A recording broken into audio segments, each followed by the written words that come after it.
Hi, my name is Roxane Webster with my home team at Keller Williams. I'm a real estate agent and I'm a real estate planner. I get asked a lot about to what extent you should be doing work to your existing house to give it added value.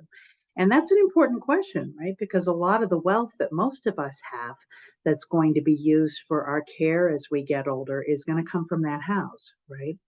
And but there is sometimes this balance of diminishing returns, right? Do we do a full update of the house? Do we paint it? Do we how much do we spend on exterior maintenance, on prettying up the property?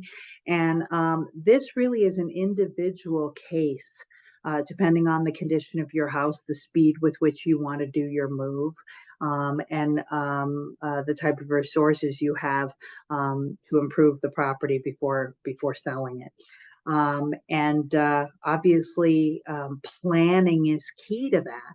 So having a conversation with enough lead time that we can come up with a plan to make this as low stress as possible, and give you the best outcome possible as well. I'd love to speak with you about it.